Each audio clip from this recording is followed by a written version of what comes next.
Oh, right when I was talking about the very beginning of thinking about that we being for another company or something like that? That's right, let's start with that, yeah? Okay, all right.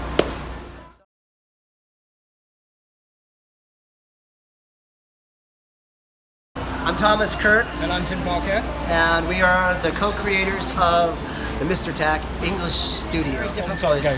And the original idea, Tim, was that I had all this artistic background and performing and puppetry with kids and ways to make things fun. And you were working for, can we say the name or we can... We're working for a big English school. Big English school. Yeah, he's working for a big English school. He was the big guy. He was the poster child. I was the poster. He hates that. He doesn't like me bringing that up. Don't talk about that. Yeah, it's okay. So anyway, I was working for this company, basically, but it was a company to make money, and their process of teaching English to kids was one that I thought could be done better. So how can we do that? How can we make it more creative, more interesting, more exciting, more stimulating for kids?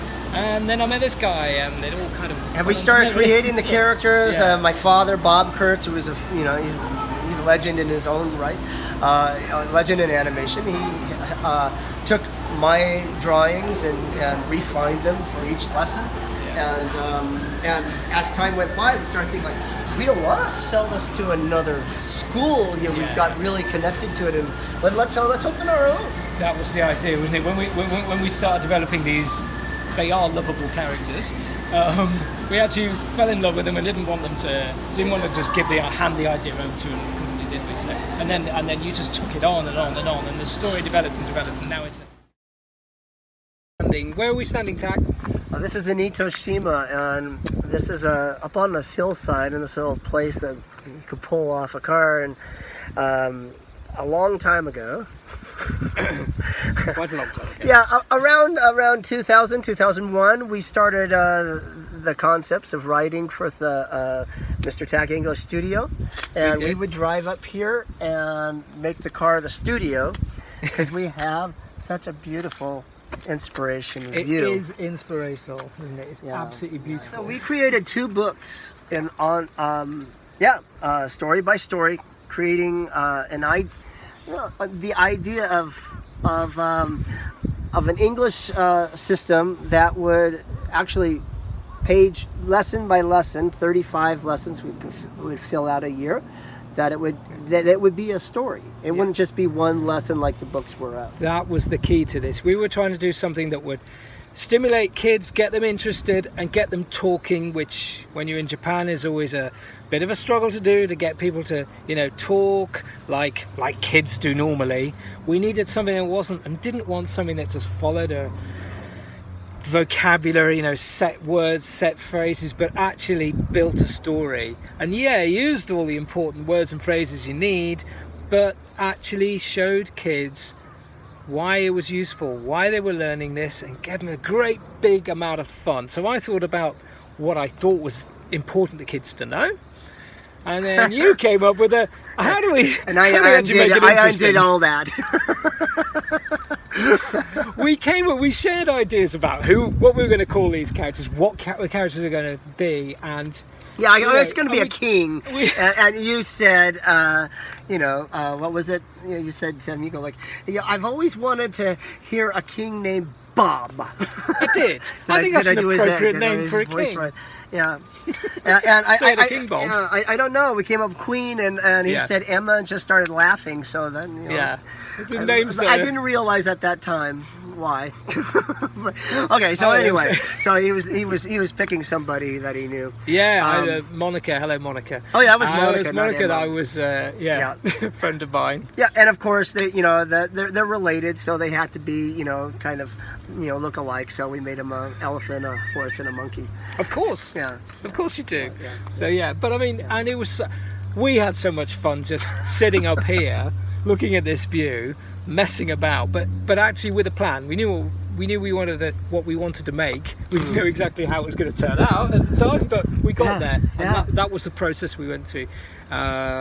Slowly building these characters who we fell in love with straight away. Yeah. And actually it kind of carried itself along a bit. I don't want to detract from the writing process, but of course the writing process is very difficult. Yeah. These characters just took on a form of themselves pretty quickly. A lot of the writing process had come, through humor. We just had laugh about things. we had the list of what Tim came up with. Well, these are the words, these are the things, we need to divide them into these, and then like, okay, how are we gonna divide that all up into a story? Yeah. And that was interesting. I was like, okay, well, let's see, what can we do? How can that play so that that's going to play into a storyline? Yeah. And we did it, and we did it twice. Yeah. And the second time was a little bit harder because they got a little bit more set what they're supposed to learn in the second year. And the first time it was a little bit freer writing because it was, we had so much of the English was basic. Yeah. The second one got a little bit harder. Like, okay, they need to learn the more difficult words. Yeah, they need to learn all the country names. How to say that in English. Like, okay, how are we going to make that into the story and fun? Yeah. And we found it easier because by then we'd already got these characters who, there you go. Who were doing stuff. We knew who they were. We knew who they were. We knew how they would react. Exactly. So we give them a situation, and actually it just kind of off they went. As you as the creative mastermind of all this, it was almost like sometimes I'd watch him draw, and it would just come alive, and you'd be talking as you drew, and the characters were doing this and that, and we'd bounce off ideas, wouldn't we? When we got together. Yes. And it just worked that way. It was going back just into the pre-story, but before we ever had such a beautiful view, we were in Tim's apartment in Tokyo with not such a great view. Yeah, and we're just playing around. I'm drawing a monkey, and he says, "Oh, let me see that," and he draws a cigarette in his mouth and goes, "See, we're a perfect couple writing. You needed me." He does the drawing. So we started coming up with the idea. I'd done puppetry in America as educational stuff, and so we started thinking about like, oh, well, all this other stuff, and I know this other side of entertainment being educational, and a puppetry background, not just drawing, but that we would do puppetry, and how children make perfect puppeteers naturally, and that's how they might be able to utilize English in a world that doesn't use English outside of the classroom, because kids normally they'll have little characters, and you could even do a pepper shaker and a salt shaker. They can make them talk to each other, and they're naturals at that. Yeah, and that's right. The great thing is knowing what kids can do, and that. I know that as a former teacher. You know that as an entertainer. We both know you don't need to give kids a lot for them to create and carry things off. And with these great little fun characters that came along, we were running away with them. Yeah. And the kids, and when you had with the puppets going and that kind of thing, well, they were off, weren't they?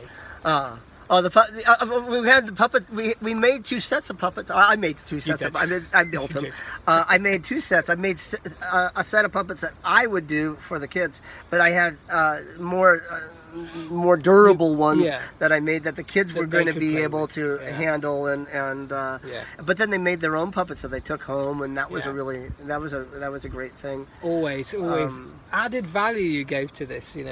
What else can we do? You're always thinking, what else can we do to make the whole experience so that kids don't feel like they're sat in a lesson learning stuff, but actually they're just enjoying themselves and secretly learning at the same time. Puppetry gave the shy kid a chance to be able to perform, because once they're behind in a puppet booth, it's not them being looked at or performing, it's this character, and so we were able to do that. Of course, we brought in Tony, and we did music and created CDs and all the music, and now at this point where we're standing here right now, we've got all these things made into they were made into pose reels, and then really rough animations of cutout paper just to be able to show. You can get a really good idea of how things are actually going to look. Yeah, it might look rough, but you can see. Okay, this is what the scene is,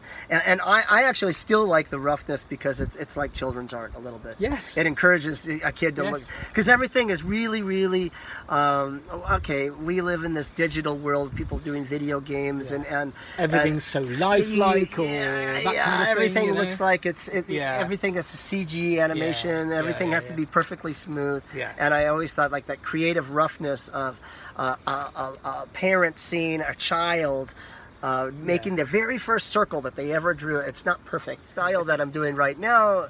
Any kid can actually see how to use a computer a different way if they wanted to do this. You know, it's a scan, and here I'm going to do this, click, click, click, and then they can make some artwork, and they can cut it out, and they make a background, and they can move it around, and voila, it's not perfect animation, but it's something they've made. Yes, and it's something that they've made. That's possibly that's where this can go next, isn't it?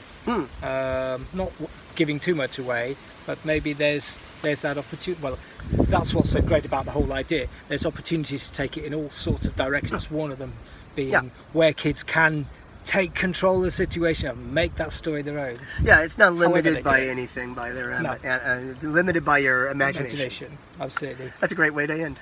It is. We look forward to the next stages. Take care, buddy. All right. See you. See you guys. Bye.